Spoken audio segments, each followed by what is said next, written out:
兜去 YOD 4影評，今日講下咧《Eyes Wide Shut》。嗱，坦白講咧，以前呢套戲咧，我只覺得係 around 7分。可能我今次再睇完嘅時候啦，啱啱温書温翻個 DVD 因為我發現 Netflix 係冇嘅，Disney Plus 冇啦，HMV 冇啦，我唔知道係咪 Prime Studio 有啦，但係 anyway，咁我温翻 DVD 咧，哇，一温就停唔到，咁我可以俾到8分。但係因着咧，即係愛普斯坦嗰個嘅電郵解密案咧，其實呢一套自然就變咗經典中嘅經典㗎啦。咁一如以往咧，我會先讚後彈啦，最後附錄咧就講下即係導演咧 Stanley Kubrick 佢嘅死咧解嘅地方，或者值得我哋咧留意嘅地方，因為始終係感親我把聲咧有啲萌咁事不宜遲講解下先。咁 Stanley Kubrick 咧有一系列嘅電影嚟嘅，即係神級導演嚟㗎啦。即係不可不提咧，就係佢有佢嗰個2001太空漫遊啦。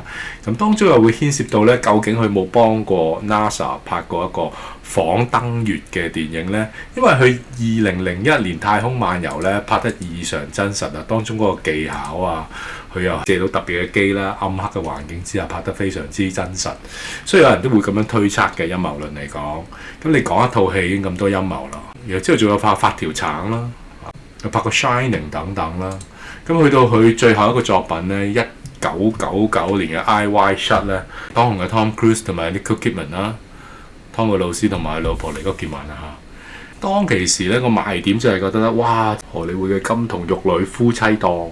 我竟然係全解放喎，喺鏡頭面前拍俾你睇，做俾你睇喎，咁嗰時係呢個嘅賣點，咁引大家去睇。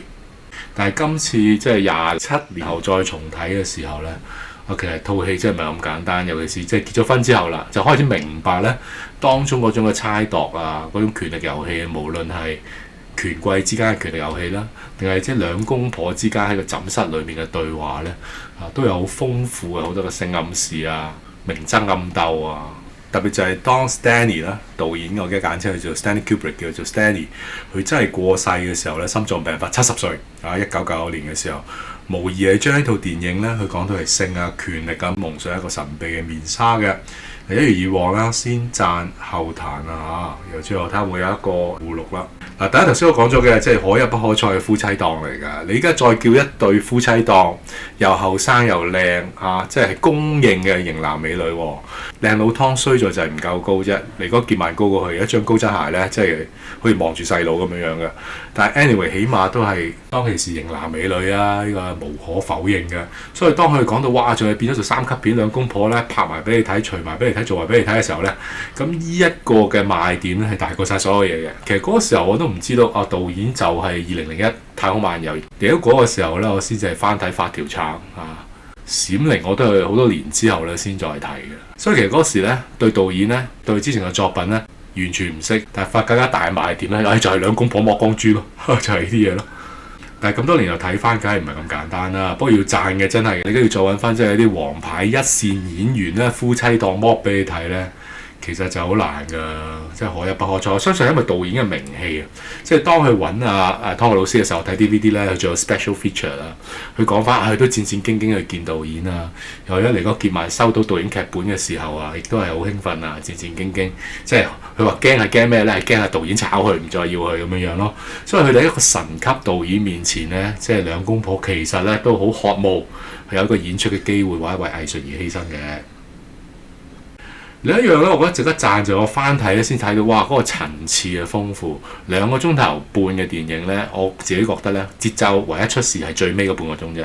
其實如果電影2個半鐘可以縮到2個鐘頭，可能5分鐘、10分鐘就 perfect。咁我最後一陣講解下點解。但係咧當中嗰個層次係好豐富嘅，即係講真頭嗰15分鐘，由兩公婆啦喺屋企裏邊啦着靚衫化妝，準備去波。去波點解呢？就最主要係湯告魯斯喺戲裏面嘅飾演Bill，全名係 Dr. Bill Harford， 佢去呢個有錢佬 Victor Ziegler 嘅聖誕聯歡會，因為佢就係有錢佬 Victor 嘅家庭醫生。咁嗰個嘅有錢佬呢，時都會叫佢哋每年嚟個派對咁樣，佢係如常出席佢派對咯所以由阿 Bill 喺屋企，即係湯告魯斯啦，同阿老婆執整之外啦。準備出發啦，然後同個 babysitter 交代啦，個雪櫃有做啲嘢食有個電話諸如此類。嗰個過程真實到係點呢？連嚟嗰個傑曼去廁所都俾埋你睇。咁當然佢係做俾你睇，扮俾你睇啦。咁但係異常真實嘅，即係兩公婆有啲咩唔睇得啫？係咪所以喺你面前去廁所咪喺你面前去廁所咯，就係咁真實。但係你鏡頭一轉就去到咩？一個名流嘅世界上流社會，哇！衣香鬢影，前後對比幾大。仲有就係呢度有句金句就係咧，老婆問老公喺度你識邊個？老公話 I know no one。咁其實成套戲都係貫穿呢個金句，佢冇一個係識嘅。佢以為自己係醫生，佢以為咧可以去到名流一啲嘅 party。講真，佢係老幾？呢度睇落去嘅時候，你明白？身邊全部都係啲名門望族啊、正經猛人等等嘅，可能開支酒都唔知幾錢咁樣嘅。所以就由一個醫生喺屋企一去到個 ballroom 咧，呢個層次已經係超出咗我哋常人嗰個理解啦。我係開嚟諗，喂，你做得醫生，你住喺紐約市，而係都住喺個 penthouse 裏邊，哇！其實醫生都係一個好唔錯嘅職業啦，俾阿靚佬湯Bill有一個好穩定嘅收入啦，老婆又靚啦，女又乖啦，而家仲識埋呢啲上流社會嘅朋友去個波度玩添，幾有面啊！但係咧去到嗰個層面嘅時候，你見到哇，原來阿 Bill 都不外如是啊，比佢有錢嘅大有人在比佢屋企更大更靚，大有人在，就係佢嗰個有錢佬。咁邊一度睇到個層次咧？就個有錢佬玩嘢玩出禍。喺間房裏邊應該同個劉鶯啦，其實應該係前選美冠軍咧，但係就應該係拍嘢嗨得滯暈咗，咁佢好驚，即刻叫個私人醫生，喂，快啲上嚟睇下咩事。咁當然啦，醫生咧有佢嘅經驗嘅時候咧，冷靜啲檢查過，仲有反應，俾佢唞下就冇事啦嚇。呢個有錢佬 Victor 仲叉腰話嗰個暈咗嘅妓女啦，即係彷彿好似仲喺度指責對方俾麻煩自己無恥之極。咁但係呢一個簡單嘅對話咧，竟然發生好多嘢。裏面頭先我講咗啦，即係個階級嘅唔同啦。我可能覺得醫生已經好厲害啦，係咪啊？我係覺得醫生已經天之驕子，或者做律師已經天之驕子。原來唔係，醫生、律師都係為班有錢人服務嘅啫。講衰啲好似隻狗一樣咁但係有啲紅線永遠過唔到嘅嗰個階級永遠都係過唔到嘅。即係彷彿湯個老師都係一個有錢佬嘅員工咁樣啫。頭先講到成個 ballroom 佢冇人識嘅，有一個佢識咯，原來撞翻個舊同學。咁但係舊同學咧，某程度佢又累死舊同學啦，舊同學又累死佢啊。但係同一時間再發生係咩咧？就係兩公婆咧，有時嗰種對性嗰個渴望啦，彼此都有偷食嘅衝動啦。即係有時太太原來已經結咗婚9年啦，有個女7歲，太太有時都會問自己仲有冇吸引力噶嘛。如果有個有錢佬突然間 approach 接觸佢話讚佢靚，好想同佢發生一夜情嘅時候咧，對尼哥傑曼嗰一刻嚟講係真係有好大嘅試探嚟喎。同一時間搞笑就係、當尼哥傑曼偷地同另一個有錢佬跳舞嘅時候咧，佢又及到阿老公同一兩個後生女做 model 傾緊偈。其實佢哋彼此咧都扮冇嘢，但係其實彼此都觀察緊對方。我知啦，老婆你咧同埋有錢佬跳緊舞。老婆話：我又知你同兩個靚女喺度傾偈喎。咁最後你走咗咁耐去邊啊？咁嗰啲咧，我覺得哇！呢一幕非常好，即係大概半個鐘裏邊咧，頭先講咗個階級嗰個觀念啦，一層層有啲線你過唔到嘅。又話兩公婆彼此之間嗰個猜度啦喺性嘅裏邊咧，究竟係咪只係男人先可以有呢種性嘅慾望或者男人先係出軌，女人唔得咧？其實都唔係嘅。甚至佢兩公婆咧喺一個枕室裏邊咧懟草，然後再鬧交嗰度咧，我覺得係好真實嘅。唯一唔真實就係咧，老婆和盤托出佢嘅性幻想啦，同埋佢曾經有一刻係想拋妻棄子咁樣咧，不顧一切咁偷情。有一刻佢認嘅喺老公面前，我覺得呢一刻就未必係咁真實，因為或者賴就可能賴咗懟草啦，你懟完草就好大膽講晒出嚟啦。可能係咁，但係嗰一下咧，異常真實就係咧嗰種慾望就算你做到醫生老婆，你應該都唔憂柴憂米，你都想拋妻棄子去偷食。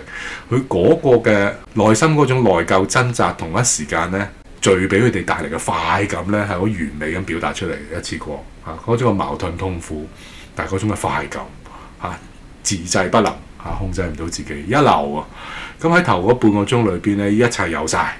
咁我係非常欣賞嘅，節奏一啲問題都冇㗎。咁如果你話去到階級極致嘅話咧，即係有錢人或者上流社會咧，佢哋有佢哋特定嘅規則，佢哋係有特定嘅玩法嘅時候咧，你唔可以過嗰條界，根本都冇邀請到你，你唔可以過去。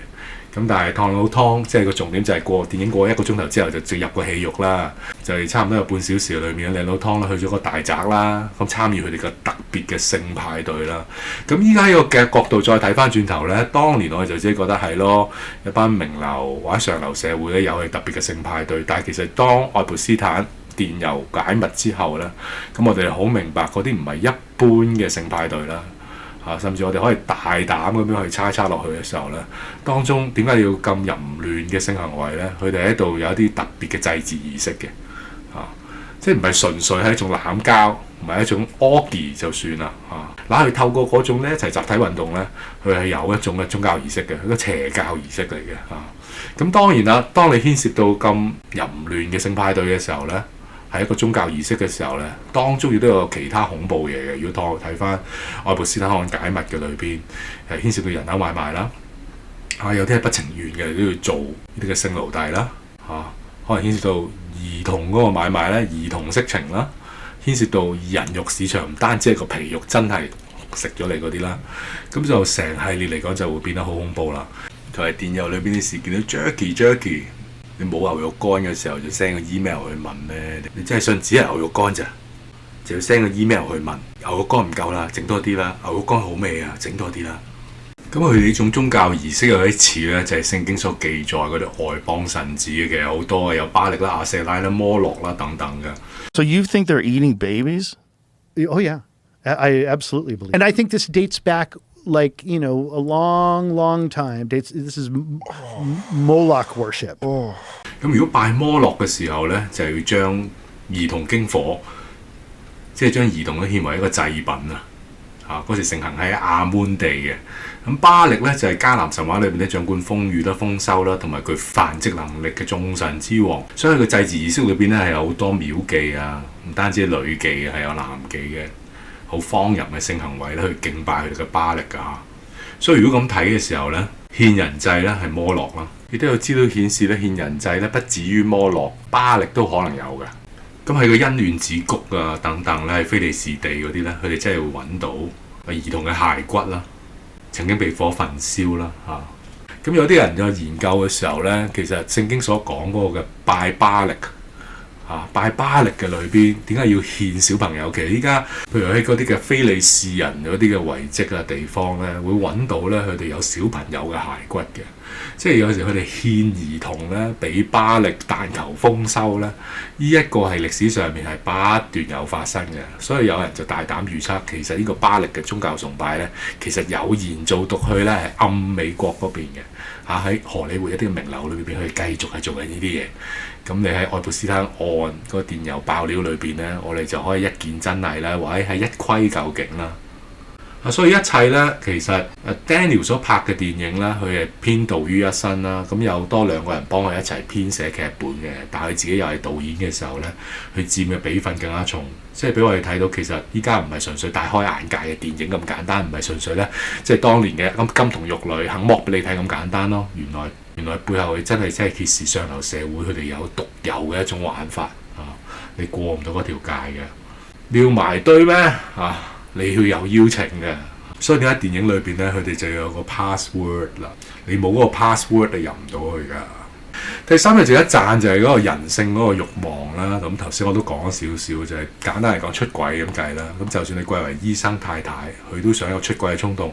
或者好似靚佬湯係好乖嘅，佢真係好乖喎。咁但係其實佢有冇呢一種想偷食嘅衝動咧？都有。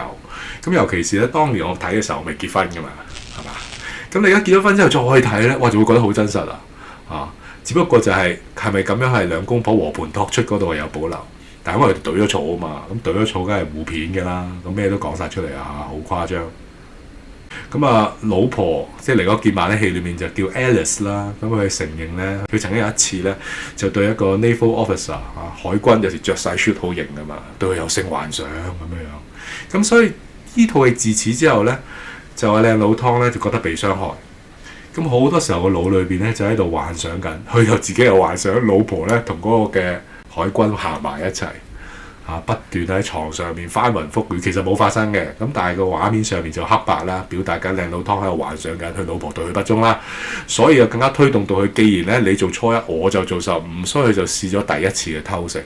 啱啱 certify 咗個富豪喺睡夢中過身，靚佬湯咧就喺凌晨嘅時間咧就通街走。咁但係抵死就係咧有一個對比嘅圖畫就係咧，其實尼哥傑曼有冇偷食到啊？尼哥傑曼承認係冇偷食到，但係佢想個酒店裏邊本身可能當 staycation 咁計啦。第二日個軍官走咗未呢？好啦走咗，咁佢舒一口氣。但係究竟舒一口氣嘅裏邊，真係安樂啦，都可能有失落嘅喎。佢舒一口氣，好彩冇偷食，定係失落嘅裏邊，偷食唔到添。佢兩種嘅感覺都有嘅，嗰種患得患失，去照話俾老公聽。同一時間都係老公第一次去偷食呢，就係一個流鶯帶去屋企嚟嘅。咁簡稱就可能叫做企街啦，有啲企街勾到客咧，就帶佢哋暫租嘅地方啦。呢個過程裏邊咧，其實爭一步嘅啫，爭一步咧，靚佬湯都失手噶啦。咁但係點解靚佬湯臨龍門一腳嘅時候就冇埋牙咧？咁嗰時因為老婆打俾佢，喂，你又話夜晚接 job 咁耐都唔翻嘅，因為你一個有錢佬咧就係睡夢中就病晒。咁但係呢個過程裏邊咧，個老婆催佢咯，喂，咁耐仲未翻屋企㗎？搞幾耐啊？咁就呢一刻咧就打斷咗靚佬湯咁就臨龍門就冇埋牙。簡單嚟講，其實兩公婆冇偷食到，唔係因為佢哋乖，係純粹時機唔啱啫。我覺得呢個真係神來之筆。有啲時候咧，唔係我哋乖我乖㗎。喺電影裏面講嘢咧，唔係我哋好，唔係我哋乖，我哋嗰個罪性有時都根深蒂固，或者我哋咧都可以係好掩飾到自己咧係道貌岸然都好，乖乖仔乖乖女都好，但係骨子裏邊當冇人睇嘅時候，我哋會點啊？當我哋可以戴住面具嘅時候，冇人知我哋身份嘅時候會點啊？咁呢個都係導演咧透過電影想帶出嚟嘅就唔單止係爆咧名流社會裏邊佢哋有好特殊嘅性癖好，同埋佢有特殊玩法，唔單止係咁嘅。電影豐富就係咧，其實兩公婆之間嗰種嘅猜度權力遊戲彼此個性慾望有時可能係不受控嘅時候都幾恐怖下。咁呢個都係電影咧精彩嘅地方嚟嘅，亦都係寫實嘅地方咯，好誠實咁面對自己嗰個罪性仲有一個值得去讚就係咧，用翻今天嘅角度睇咧，其實電影咧都刻意有處理到你有冇證據，係咪啊？即係其實當靚佬湯佢出咗事啦，偷偷地當晚我係咪話咧佢爭啲咧就上咗個流鶯屋企埋到牙嘅，埋唔到牙點解啊？因為老婆打電話俾佢，咁幾大今晚攞正牌咧，佢都話有牌先翻屋企㗎啦，叫老婆瞓先啦。咁佢走嘅時候咧，又順道見到個酒吧，見翻以前讀醫嘅朋友，佢中途輟學嘅。咁其實講緊少少呢個 friend 咧，就係佢哋第一幕 ballroom 裏邊做嗰個樂手嘅。咁先再重遇翻呢個 friend，咁佢哋就專心就想做個樂師彈琴。咁曾經應承過去探佢，既然撞到佢喺個酒吧度，咁就聽佢演出啦。咁咁啱個 friend 就演出完嘅時候咧，咁閒談裏邊就講到咧，我今晚仲有一個 job 嘅。靚佬湯話咁特別，依家已經12點幾㗎咯喎。係啊，每一次都係我1個鐘頭前咧先接嗰個電話，知道喺邊度有 job 嘅靚佬湯話係冇咁神秘啊，咁就同一時間電話打嚟啦，就講出嗰個密碼啦，係一個歌劇名嚟嘅。咁靚佬湯話，既然我都幫佢寫低咗落去支密碼，不如你話俾我聽喺邊度啦。咁嗰個 friend 嗰一刻都聞到棺材香，你唔好逼我，唔好玩我啦，唔講得㗎，死人㗎。咁但係靚佬湯話冇事嘅，你話個地址俾我聽我自己去啊嘛，同你冇關係㗎。咁點知就衰咗啦，佢冇交代到嘅之後，鏡頭一轉就分道揚鑣㗎啦。咁就係靚佬湯咧，嗱聲去買戲服買面具咁其實你過咗凌晨12點，鬼有人賣俾你咩？咁但係總之又講到買到啦，有少少又係咧，有錢使得鬼推磨嘅第一幕。咁你去到嗰度嘅時候，叫做 Rainbow 嘅嗰間鋪頭。咁嗰個佬咧，佢個女咧已經係未成年嘅，但係同2個男人喺度玩緊。咁嗰時咧，個 Rainbow 嘅店主就大發雷霆：你個死女包，你呢個蕩婦，你快啲同我匿入房，一間先處理你。你呢2個男人留喺度，我報警。嗰時係咁啊嘛。咁但係最後有冇報警？梗係冇啦。點解啊？有錢使得鬼推磨。咁但係呢一幕又係過咗12點啦。靚佬湯話：我俾多另外100蚊美金去租衫。嗰個 Rainbow 店主話唔得，咁200蚊。OK， 200蚊 OK。咁啊，所以就借咗個黑色袍啦、面具啦俾佢嘅嚇。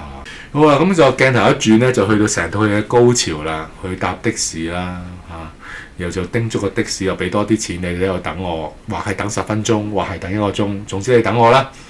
搣爛張銀紙一半，你等我俾埋嗰半你，嗱啲嘢又留喺度，你唔使怕我唔出嚟喎。咁啊的士等佢啦。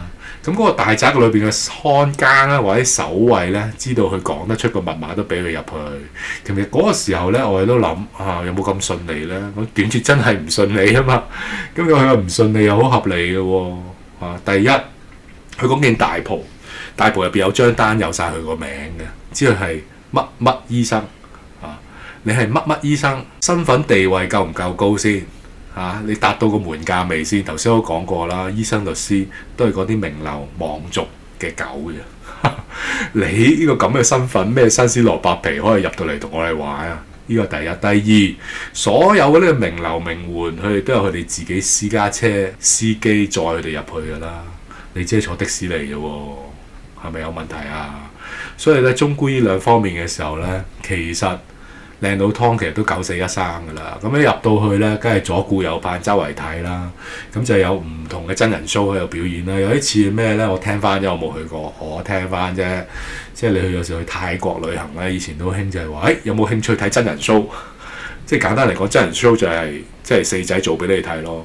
你唔係隔住個電視熒光幕啦，你直接睇。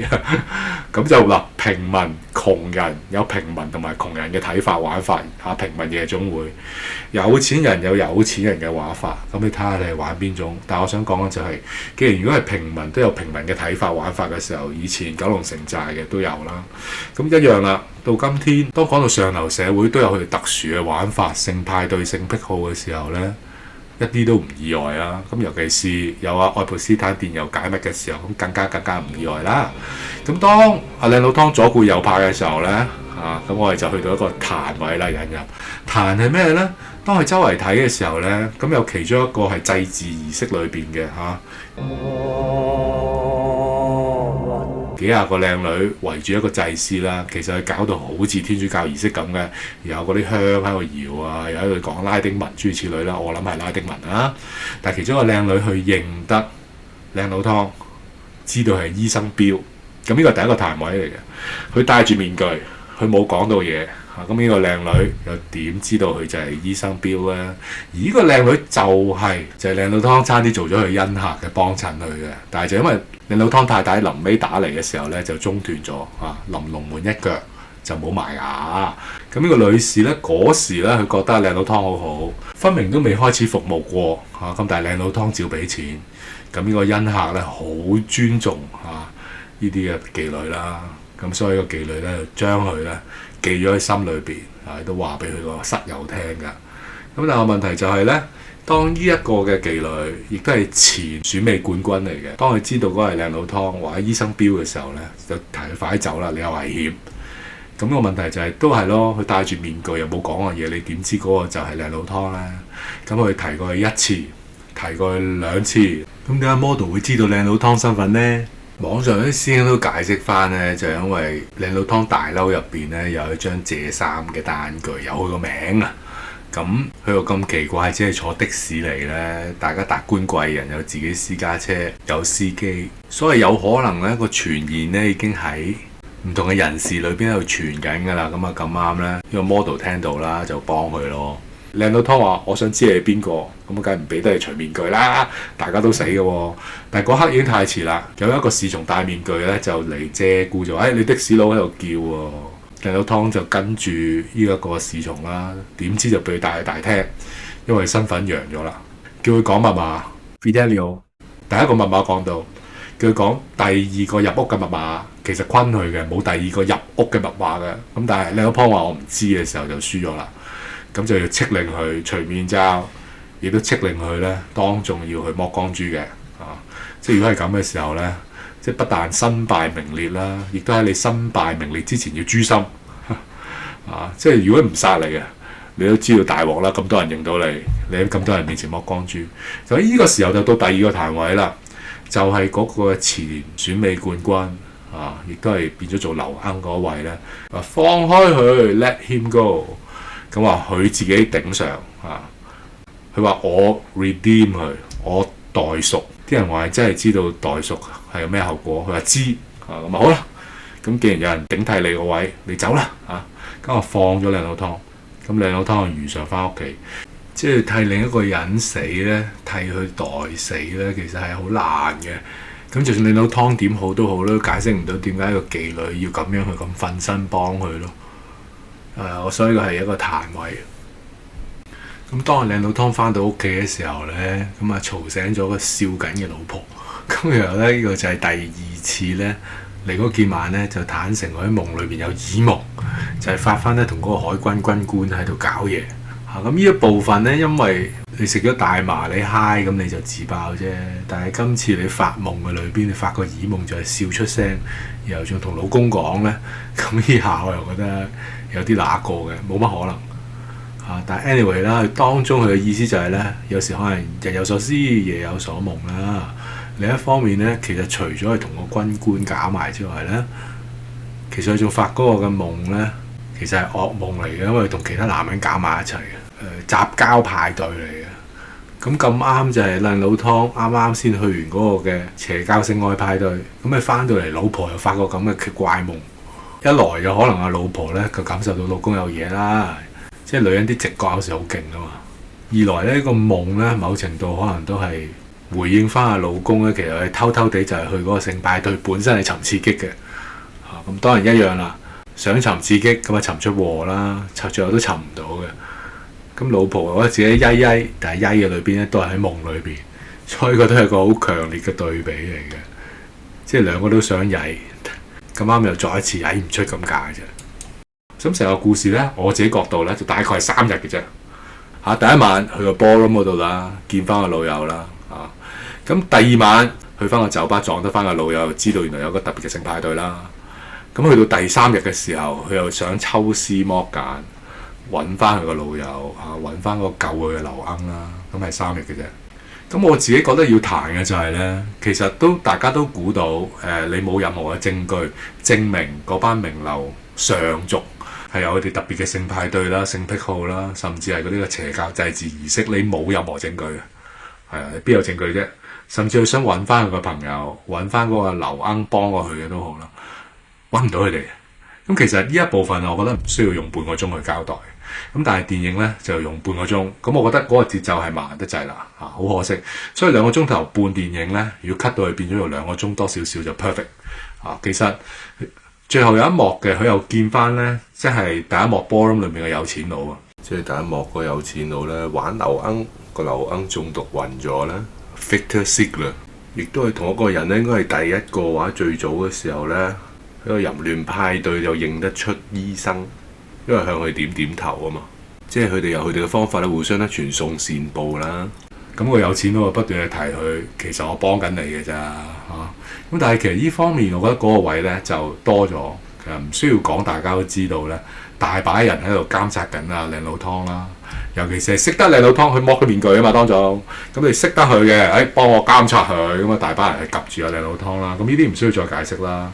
而劉鶯揾唔翻，呢啲都唔需要再解釋啦，亦都唔需要特登咧再影下靚佬湯咧去殮房嗰度認屍都唔需要啦，因為知道係嗰個劉鶯啦。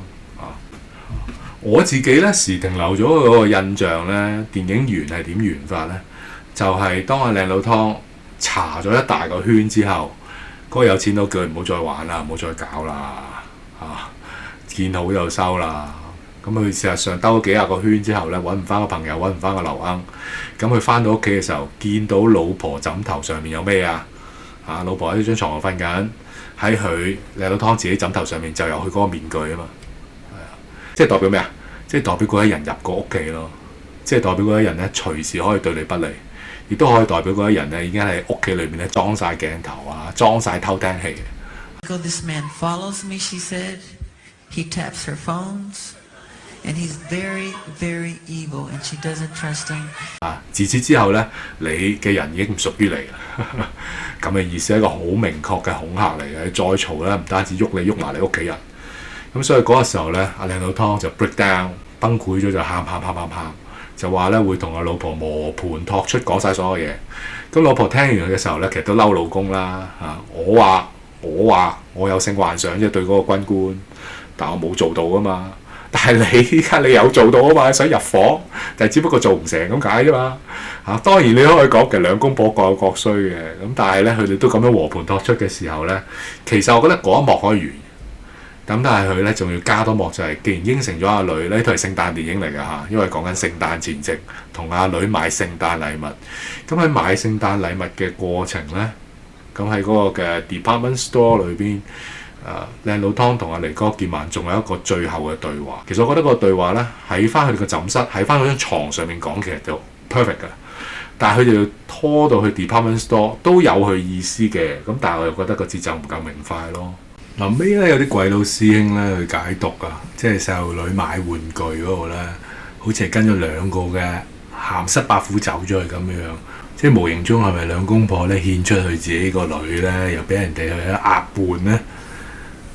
咁就唔清楚啦。咁理論上應該就唔係嘅，咁但係我覺得個意思更加出就係咧，反而係個 Rainbow Shop 服裝店嘅老闆咧，即係為咗錢就可以將佢個未成年嘅女咧當一個貨品咁樣供人租用享樂咧，咁嗰個意思仲更加出，即係至少出過咧玩具店裏邊咧小女孩成為咧老年男人嘅玩具啦，女童自己變咗玩具。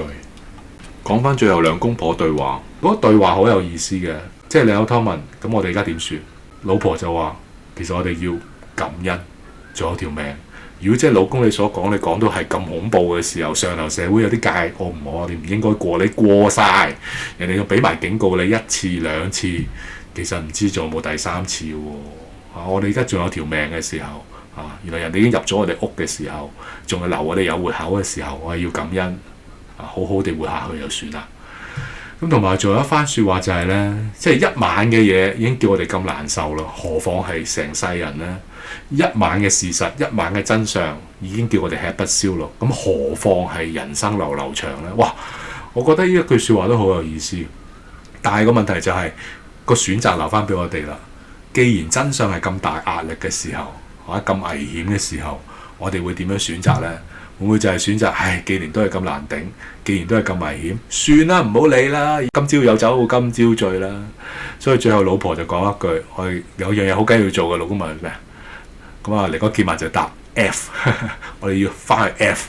即係有時人呢，我哋可以係選擇呢，我哋肉嗰個嘅最低層，就係食咯、瞓咯、屙咯，繁衍後代都冇可以去到咁低層。咁事實上你去到嗰啲名流也好啊，我哋個上流社會唔係所有人都係咁啦，但我哋知道佢哋當中一定有佢哋嗰個嘅特殊嘅癖好，佢哋有嘅 cult 嗰個異端啊，其實依家唔係異端添啦，去玩埋嗰啲嘢，咁咪邪教無異啦。咁有嘅嚇，咁究竟你係咪窮人有窮人玩法，富人有富人玩法就係咁完呢？究竟今天我哋知道咁多嘢嘅時候，係咪純粹當係一啲奇情片聽完就算呢？咁一切呢，就留待喺你嘅心裏邊呢，自己個揣摩同埋選擇咯。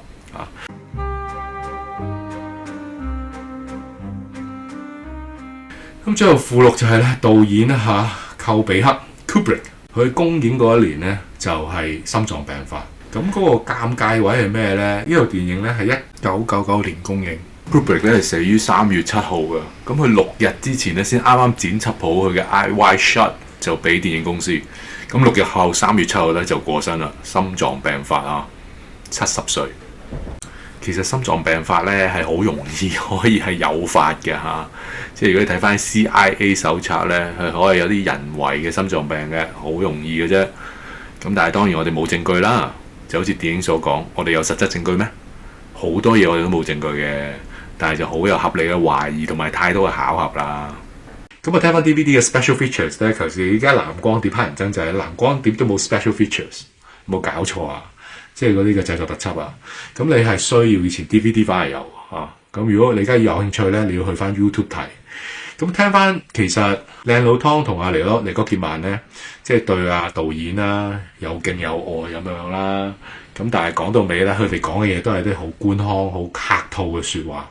咁係咪好值得依家再重提呢？我覺得就一般啦。我頭先我所講嚟嗰劍話話驚導演驚咩啊？驚俾佢炒啊！就係呢啲咁嘅嘢咯，即係好官腔啊，亦都係答得好體面咁樣嘅。咁但係頭先講咗啦，咁尷尬咧就係去剪輯好，導演 Stanley 剪輯好第6日咧就心臟病發咧，真係啲時間好騎嘅，同埋用翻今日嘅向度係愛潑斯坦電郵被解密之後嘅向度睇翻轉頭咧，其實電影係非常真實喎，我自己覺得。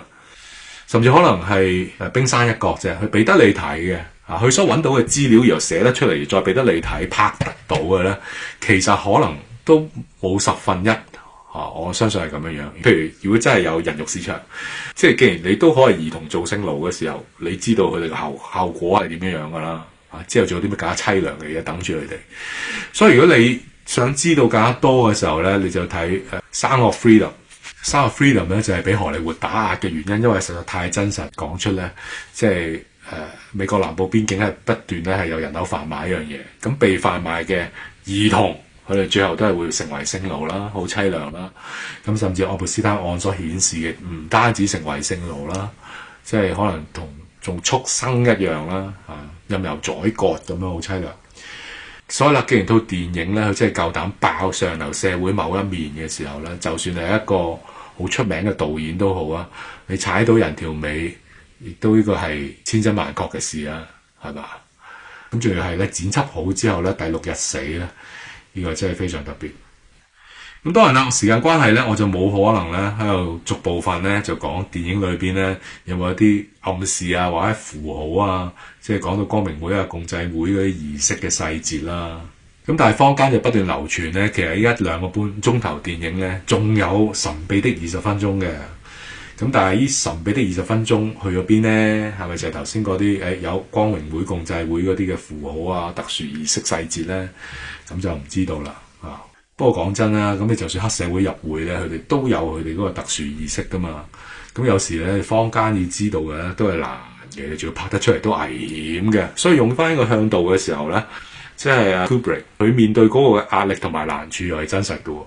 即係我講緊港產片、警匪片、黑道電影，你要講翻黑社會入會嗰啲，都未必揾到嗰啲料。你揾到，又未必可以拍到。所以而家一樣啫嘛。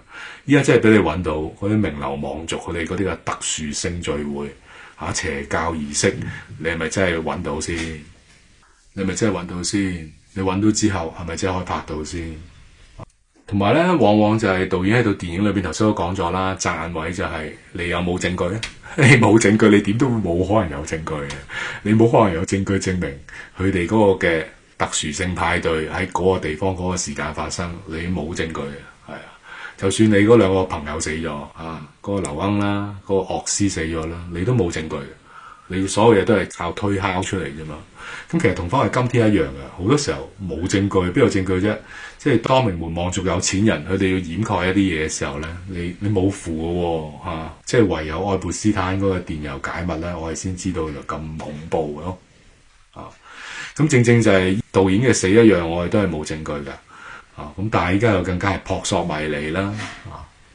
咁最後咧，除咗講係導演嘅死有幾奇特之外咧，或者係耐人尋味之外咧，最後都講解下啲神秘儀式嘅符號有冇啲特殊意義咧？所以第一幕 ballroom 裏面翩翩起舞裏邊咧，其實有好多嘅白角星嘅。咁白角星係咩咧？就相傳係古代巴比倫女神伊斯塔嘅符號嚟嘅，就係代表咗性、愛同埋生育嘅，亦都包括咗戰爭同埋權力㗎嚇。往往就係你要更加多嘅人力，你可以打仗啊嘛。咁點樣更加多嘅人力啊？做愛咯，不斷生咯。所以性同權力咧，嗰個嘅顯示係好清楚嘅。咁當嗰個祭司揼一揼嗰支嘅權杖，弓，咁嗰個靚女一個一個逐個起身接 job 咁做嘢，咁呢個都係個階級啦，係接 order 啦，咁呢個都係好清楚嘅。另一方面咧，威尼斯嘅面具咁你每個人咧都要戴面具嘅時候，除咗掩飾身份啦，除咗一個嘉年華之外咧，有啲嘅解讀都覺得係你好似係虛人化咁樣。有啲時候你戴咗面具咧，先做啲更加誇張嘅嘢，因為人哋認唔到你啊嘛。虛人化，你已經唔係你原來嘅你啦。你已經唔係一個醫生啦，你唔係一個律師啦。你有咩慾望咩？想做就去做啦，有少少咁樣嘅表達嘅。亦都代表一個嘅防護網咁樣啊。就算你做啲嘢幾有違常理、人倫都好，冇人知嘅，因為你戴住面具啊。咁有啲位咧，有啲人就發現咧，佢有倒轉播放嘅聖歌喎。咁當中有配樂啊，有人發現到就係羅馬尼亞東正教嘅聖樂嚟嘅，不過原來係調轉嚟播，導演刻意調轉嚟播嘅。Talking to the dead, it's not that big a deal. Anybody can do it, turns out.